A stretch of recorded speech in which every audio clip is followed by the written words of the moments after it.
And hello again, everyone. Greg Franke welcoming you into another edition of BCSN Sports Flash. And we've had a lot of opportunities to interview sister duos of late, and another opportunity, two great athletes that got to know over the years at BCSN and now have gone on to collegiate athletics, the Shaffers, Sydney and Kennedy Shaffer. And we had a chance to talk to you guys a couple of years ago on a light side segment too, so some interesting stories in case people missed that. Which I guess we should start with the story when you went on to play college basketball. Tell the story about how you forgot your jersey. Well, it was my parents were going to see me play for the first time, being away, so it was a pretty big deal. And I was running a little late to shoot around, so I just quickly packed my bags, ran upstairs. We had our shoot around, we left, and it's a game in Ohio, so they finally can make it. And everybody's getting dressed and getting ready to go out there, and I realized I had the wrong uniform. So I brought our away uniform, or our home uniform instead of our away uniform. So I was running around trying to borrow clothes, trying to find anything navy blue that I could tape a number on. I had to talk to the referees and one of the directors, and they were telling me that, you know, if I wore this getup I had on, that it would be a technical foul and the other team would have 2 shots. But if my coach was willing to sacrifice that, then, you know, I was able to play, and it was not that big of a deal. So the coach was willing to sacrifice it? Yeah, well, I was hoping, but, you know, as a punishment of forgetting my uniform in a game, I did not play. And my parents did both show up, and my dad wasn't really supposed to come, but he surprised me. So, you know, they walked in the door, and I just lost it. So it was upsetting, but lesson well learned. Haven't forgot my jersey since. Well, that was my next question. So this year you've got a clean slate, right? Absolutely, yeah. But what I liked is that what you said is that a couple of your players showing real being good teammates, they offered, you can use mine, but yes. you didn't want to let them do that because you didn't want them to not play because you made a mistake. Yeah, I would never take that from somebody, you know, playing, whether they played or not. So it was on me. I shouldn't have been late in the morning, and I shouldn't have brought the wrong uniform. So I've definitely learned from it, and I carried around the extra uniforms too. That was my job for the year, so I definitely haven't forgot it since. Well, that'll help to reinforce it, that's for sure. Yeah. Now, Sydney, you were a great basketball player at Central Catholic, and Kennedy played tennis for St. Ursula. Now, Kennedy, you were in here last summer, and we were talking about a big junior tournament you were going to out on the West Coast. How did that go? It went okay. I did well. I got where I had expected to be, but when it came time to kind of rise up to the challenge, I had a couple ailments that got in my way. Eventually, you know, it's disappointing, but like it's a great experience. So it went well because I can say I took something away from it, but at the same time, it's not what I wanted. But also, those are the experiences that help you put things into perspective. Yeah. So well, it doesn't happen very often that, you know, some phenom shows up and they just win it all right away. I mean, it's a process, and that's the way it goes for most people. And I'm sure that the next time you're in a position like that, as I'm sure you will be playing against elite level competition, that experience will help you do better. Correct? I'd like to think so. I think every match you play, from the first you ever play to the last you ever play, it's going to impact you in some way. So losing that's going to impact me the same way losing matches this season are going to impact me, in the same way that losing in the pros, if that happens, is going to impact me. It's going to have some type of effect, and I believe that the best athletes use their losses to turn it into something positive and really take something from it, learn some type of lesson. Yes, absolutely.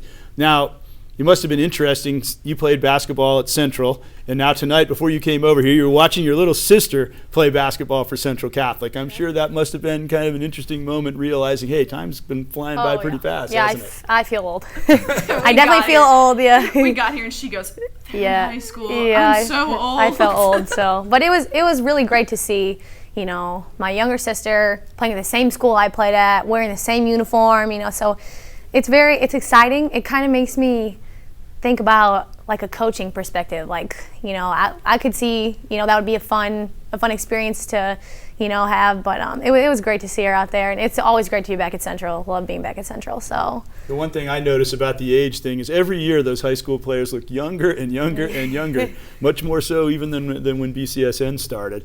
Now, you had a great career at Central. What do you remember most about it? Everybody seems to really love the school. They love the experience of being on the team, and I'm sure you probably have the same feelings about that. Basketball, you know, it's another family. That was a big thing with Central Catholic. It's just when you go there, it's tradition. You have a very diversified family, and you create friendships and relationships that, you know, last forever. So it was a home away from home. You know, I was there every day, all day, practice, school.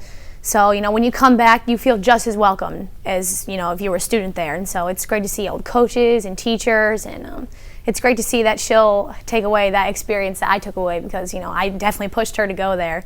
And I knew that she would definitely enjoy it. And she had a great soccer season, too, by the way. Yeah. And I think she's going to have a great career there. One of your ex-basketball teammates who we had on this show, Sydney Delp, who was a great tennis player. In fact, you played her for the track championship one year. I think she made that very comment. It's a place that you just want to stay all day there. Yes. It definitely makes you, all summer, I was there all summer. I'm there every summer, all day. I always hang out. Love going to the games, love picking her up there. I definitely drive there 7 times a day probably. So it's definitely a place that draws you back, and it's great to see when everybody comes back. It's great to see that everybody else shares the same feeling that you feel. So it's a special place. And you had a wonderful experience for a year at St. Ursula. Probably the hardest thing, you went to play at Academy for a couple of years, was leaving there, as you've told me before.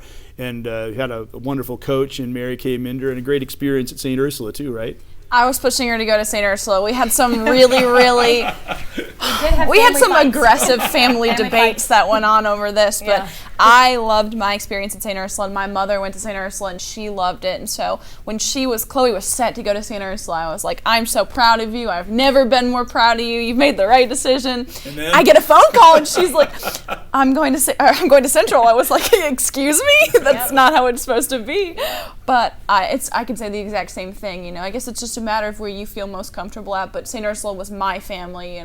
They made my freshman year, the only year I went to a real high school, something extremely enjoyable. As a matter of fact, I just ran into one of my old classmates at the mall the other day, and we're gonna go catch up and get lunch and try to get a freshman class reunion. But it's really good. I still follow all of them. I still look to see that they're doing well. And the same with Mary Kay. I see Mary Kay as often as I can, and she was influential in my high school career and my career to this day, and my junior career before that. She's just somebody very close to my heart, and so is St. Ursula. So I don't have the luxury of the school remembering me as fondly as they remember Sydney. I wasn't there as much as she was, but when I go back, that's where I feel is my home away from home. And I just want Chloe to have that wherever she's happy where she is, so I'm happy for her. Well, and just for equal time, we've had a lot of Notre Dame athletes in, and they love their school too. Exactly So right. You know what? Wherever you it's go, what you said. It's what's right for the individual. Yeah, exactly. I think is the thing.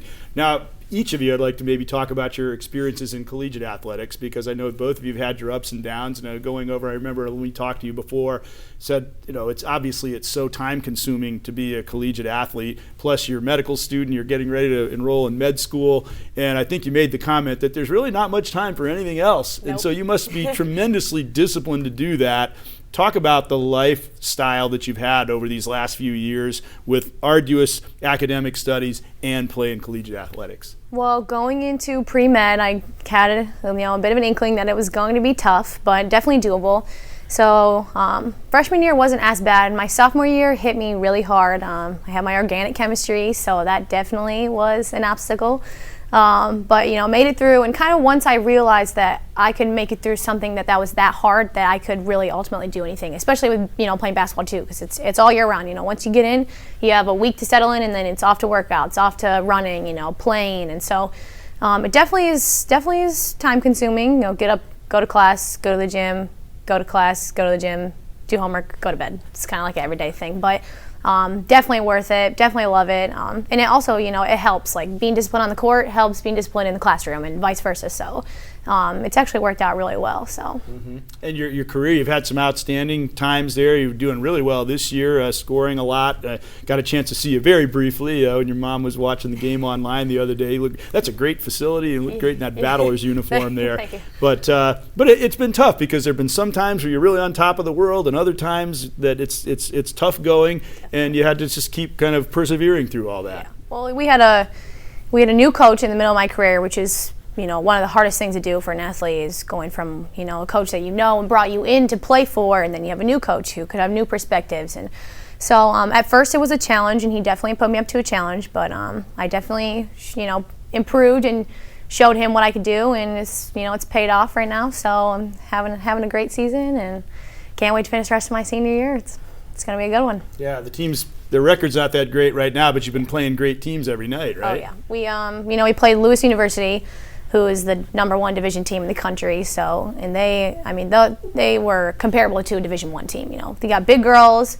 I'm one of the smallest girls on the court there. So, But it's nice to play teams like that. It shows you, teams what you want to strive to be like, how good you want to be, and it's nice to play competition like that because ultimately, it makes you better. So I'm hoping that all these tough teams we played, that when we hit conference, it's going to only make us tougher. So I think that's what's going to happen. And we have a really good shot in the conference, so we'll see how it goes. And by the way, Alderson brought us Pete Maravich's father, Pistol Pete Maravich, one of the great basketball players of all time. One of his earliest coaching jobs was at Alderson Broaddus. Yep. So that kind of, you knew that already. Yeah. Oh, very good. Yep.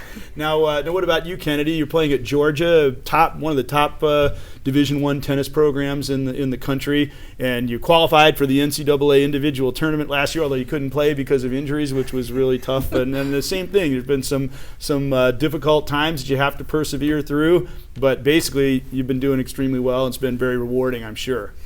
Yeah, at this point in my career, it's kind of getting down to the wire of if I decide, if I really start to pursue academics strongly, or if I take the route where I want to really pursue my athletics more and play pro. And that's always been my dream growing up, so I don't want to admit this, but that's the direction I'm going to take. It's going to be athletics. But you can pursue academics your whole life. I have time for that. I'm not smaller, concerned yet. Eventually I'm not going to be able to walk, so I'm going to take the path of athletics before that hits me. But at this point in my career, I really feel like I've had everything but the kitchen sink thrown at me. So every time a new challenge comes up, I can look it in the face and I can go about it the best way I know how to. I've been injured. I mean, we've financially struggled to pay for tournaments. I've had coaches. I've lost coaches. I mean, everybody deals with it, but it's just your own personal struggle. When you look at everything you've gone through, you think about how strong you've become and how much you really can accomplish. So with all these injuries and not being able to play the tournament and all these things that look like setbacks, they're really, they're not. To me, like a setback is it just tells you to change your perspective and get to your destination a different way. So if I haven't been the most successful in my results, maybe I haven't played well or I've been injured, I know that I've been successful in so many other areas, and I guess that's just a part of growing up too and being away from home. But I'm feeling good, like injury-wise.